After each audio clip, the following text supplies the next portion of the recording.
مشکات شریف کے حدیث مبارک یہ روایت ہے حضرت عبداللہ ابن عمر رضی اللہ تعالی عنہ سے۔ حضرت عبداللہ ابن عمر فرماتے ہیں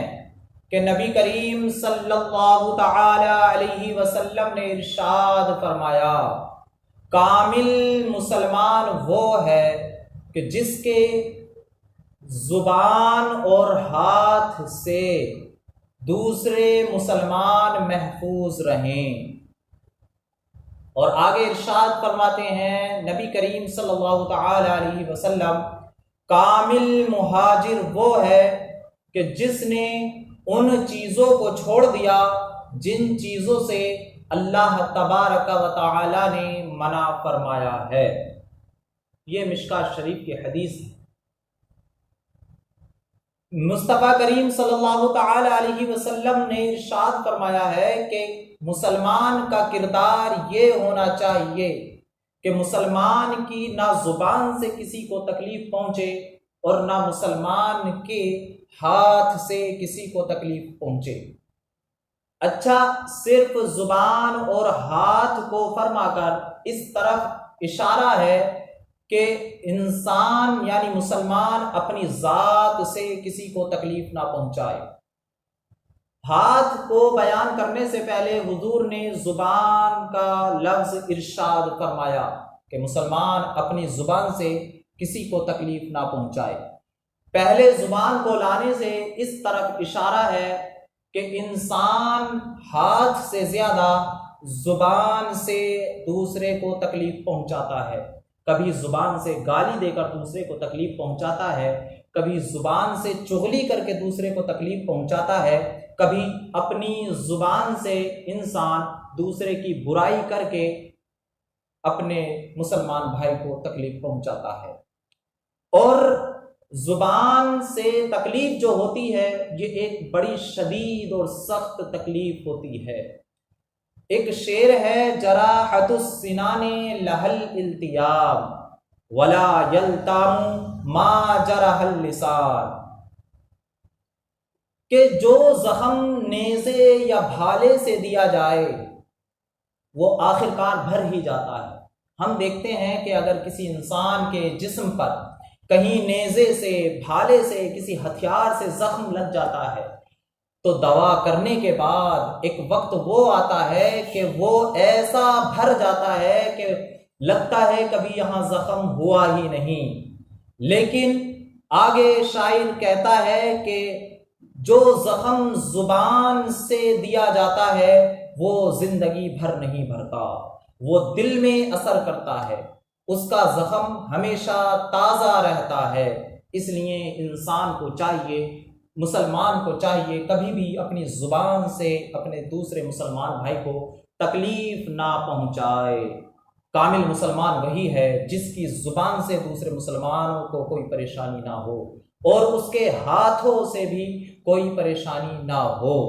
اچھا، نبی کریم صلی اللہ تعالی علیہ وسلم نے زبان سے ارشاد فرمایا، یہ نہیں فرمایا کہ بات سے تکلیف پہنچانے والا کامل مسلمان نہیں ہے، بلکہ زبان سے کہا، اس لیے کہ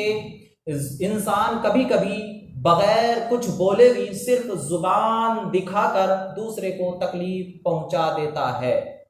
اور دوسرا، زبان کو ہاتھ کے لفظ سے پہلے سے اس لیے استعمال کیا کہ ہاتھ سے جو تکلیف دی جاتی ہے وہ صرف زندہ کو دی جا سکتی ہے اور جو سامنے موجود ہو اس کو دی جا سکتی ہے، لیکن جو تکلیف زبان سے دی جاتی ہے وہ تکلیف انسان زندہ کو بھی دے سکتا ہے، اور کسی کی موت کے بعد اس کی برائی کر کے اسے بھی تکلیف پہنچائی جا سکتی ہے، اور جو سامنے موجود ہو، حاضر ہو، اسے بھی تکلیف دی جا سکتی ہے، اور جو ہمارے سامنے موجود نہیں، غائب ہو، اسے بھی تکلیف دی جا سکتی ہے۔ اس لیے میرے مصطفیٰ نے زبان کا لفظ، لسان کا لفظ پہلے استعمال فرمایا اور ہاتھ کا لفظ بعد میں استعمال فرمایا۔ آگے مصطفیٰ نے فرمایا، مہاجر یعنی ہجرت کرنے والا، دین کی خاطر کسی ایک ملک کو ترک کر کے دوسرے ملک جانے والا، کامل مہاجر وہ ہے، ثواب پانے والا وہ ہے، اصل مہاجر وہ ہے کہ جو ایک ملک سے دوسرے ملک کو جانا ہی ہجرت نہیں، بلکہ کامل مہاجر وہ ہے جن چیزوں کو اللہ تبارک و تعالی نے منع فرمایا ہے ان چیزوں کو وہ بالکل چھوڑ دے، کبھی ان فعلوں کو نہ کرے، حرام کاموں کو نہ کرے۔ کامل مہاجر وہ ہے۔ یہ بخاری شریف کے الفاظ تھے، لیکن مسلم شریف کی روایت میں یہ ہے کہ ایک شخص نبی کی بارگاہ میں حاضر ہوئے تھے اور انہوں نے عرض کی تھی، یا رسول اللہ مجھے بتائیں کہ مسلمانوں میں بہتر انسان کون ہے؟ تب میرے مصطفیٰ نے ارشاد فرمایا کہ اے سائل سنو، مسلمانوں میں بہتر اور کامل مسلمان وہ ہے کہ جو جس کی زبان اور ہاتھ سے دوسرے مسلمان محفوظ رہیں، جس کی زبان اور ہاتھ سے دوسرے مسلمانوں کو کوئی تکلیف نہ ہو۔ اگلی روایت ہے حضرت انس رضی اللہ تعالی عنہ سے۔ حضرت انس بہت پیارے صحابی، نبی کریم صلی اللہ تعالی علیہ وسلم جب ہجرت فرما کر مدینۃ المنورہ آئے تو اس وقت حضرت انس رضی اللہ تعالی عنہ کی عمر شریف 10 سال کی تھی، 10 برس کے تھے حضرت انس۔ نبی کریم صلی اللہ علیہ وسلم کی بارگاہ میں آپ کی والدہ حضرت انس کو لے کر آئیں اور عرض کی، یا رسول اللہ یہ آپ کا خادم ہے اور آپ کی ہمیشہ خدمت کرے گا، میں اپنے بیٹے انس کو آپ کی خدمت میں دیتی ہوں، آپ اپنے اس خادم کے لیے، اپنے اس غلام کے لیے دعا فرمائیے۔ تو نبی کریم صلی اللہ تعالی علیہ وسلم نے دعا فرمائی، اللہم بارک فی مالہ، اے اللہ تو انس کے مال میں برکت عطا فرما، وولدہ، اے اللہ تو انس کی اولاد میں برکت عطا فرما، وَأَطَالَ عُمَرَهُ، اے اللہ تو انس کی عمر میں برکت، عمر کو لمبا فرما، اور اے اللہ تو انس کے گناہوں کو بخش دے۔ حضرت انس فرماتے ہیں میرے مصطفیٰ کی یہ دعا ایسی قبول ہوئی کہ میں نے اپنی زندگی میں اپنی پشتوں میں سے 99 اپنی پشتوں میں سے، اپنی صلب میں سے 99 اپنی پشتوں میں سے 99 بیٹوں کو میں اپنے ہاتھ سے دفن کر چکا تھا۔ ایسی اللہ رب العزت نے میری عمر طویل فرمائی اور میری اولاد میں برکتیں عطا فرمائی، اور میرے مال میں ایسی برکت اللہ رب العزت نے رکھی کہ ہر ایک کا باغ سال میں ایک دفعہ پھل دیتا تھا، لیکن میرا باغ سال میں 2 دفعہ پھلتا تھا، 2 مرتبہ پھل دیتا تھا، اور میری عمر ایسی لمبی ہوئی کہ میں اپنی عمر سے عاجز آ گیا، اپنی زندگی سے عاجز آ گیا۔ اور حضرت انس فرماتے تھے اب مجھے امید ہے کہ اللہ رب العزت نے چوتھی دعا یعنی میرے گناہوں کی بخشش والی اسے بھی قبول فرمایا ہے۔ اللہ اکبر۔ یہی حضرت انس رضی اللہ تعالی عنہ ہیں، ارشاد فرماتے ہیں کہ نبی کریم صلی اللہ تعالی علیہ وسلم نے ارشاد فرمایا، لا یؤمن احدکم حتی اکون احب الیہ من والدہ وولدہ والناس اجمعین۔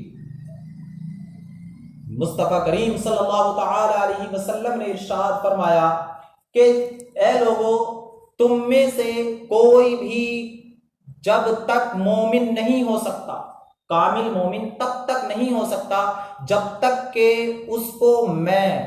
اپنے والد سے زیادہ، اپنی اولاد سے زیادہ اور تمام لوگوں سے زیادہ محبوب نہ ہو جاؤں۔ یعنی جب تک انسان اپنے باپ سے زیادہ مجھ سے محبت نہ کرے، اپنی اولاد سے زیادہ مجھ سے محبت نہ کرے، اور تمام لوگوں سے زیادہ مجھ سے محبت نہ کرے، تب تک وہ کامل مومن نہیں ہو سکتا۔ اللہ اکبر۔ اس روایت کو جب حضرت عمر بن خطاب رضی اللہ تعالی عنہ نے سنا تو عرض کی، یا رسول اللہ میں آپ سے ہر چیز سے زیادہ محبت کرتا ہوں اپنی جان کو چھوڑ کر۔ تو نبی کریم صلی اللہ تعالی علیہ وسلم نے ارشاد فرمایا، اے عمر لا والذی نفسی، نہیں، اللہ کی قسم تم ابھی کامل مومن نہیں ہو، یہاں تک کہ تم اپنی جان سے بھی زیادہ مجھ سے محبت نہ کرو۔ اس کے بعد دوبارہ حضرت عمر میرے مصطفیٰ کی بارگاہ میں حاضر ہوئے اور عرض کی یا رسول اللہ اب میں اپنی جان سے بھی زیادہ آپ سے محبت کرتا ہوں۔ تو میرے مصطفیٰ نے ارشاد فرمایا الآن اے عمر اب تم کامل مومن ہو گئے ہو، اب تمہارا ایمان کمال کو پہنچ گیا ہے۔ اس حدیث سے ہمیں پتہ چلا کہ ہمیں اپنی تمام اولاد، اپنے مال، اپنی جائیداد، اپنی ہر چیز سے زیادہ، یہاں تک کہ اپنی ماں سے بھی زیادہ نبی کریم صلی اللہ تعالی علیہ وسلم سے محبت کرنا چاہیے۔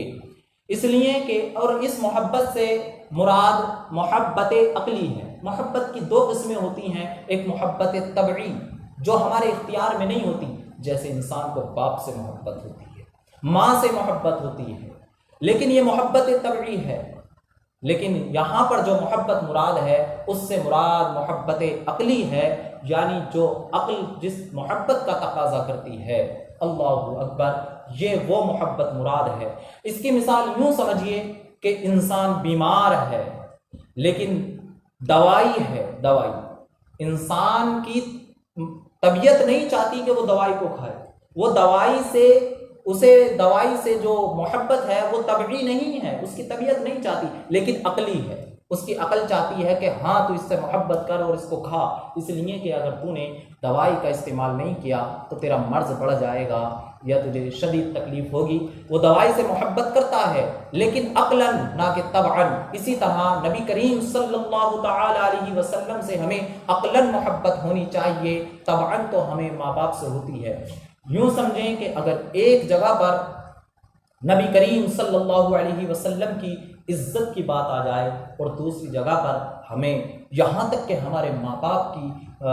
عزت کی بات ہو، جان جانے کی بات ہو، تو ہمیں ماں باپ کی فکر نہیں بلکہ عقل یہ کہتی ہے مصطفیٰ کریم صلی اللہ تعالی علیہ وسلم کی عزت پر پہرا دینا چاہیے۔ میرے مصطفیٰ ارشاد فرماتے ہیں جب تک کوئی کامل مومن نہیں ہو سکتا جب تک کہ میں اسے اس کے والد سے زیادہ، اس کی اولاد سے زیادہ اور تمام لوگوں سے زیادہ محبوب نہ ہو جاؤں۔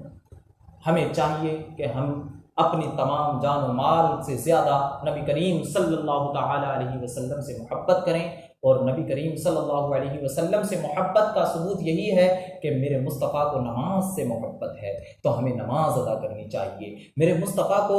دوسرے اپنے مسلمان بھائیوں کا دل خوش کرنے سے محبت ہے، ہمیں مسلمان بھائیوں کے دل کو خوش کرنا چاہیے۔ میرے مصطفیٰ کریم صلی اللہ علیہ وسلم کے بتائے ہوئے راستے پر عمل کرنا چاہیے۔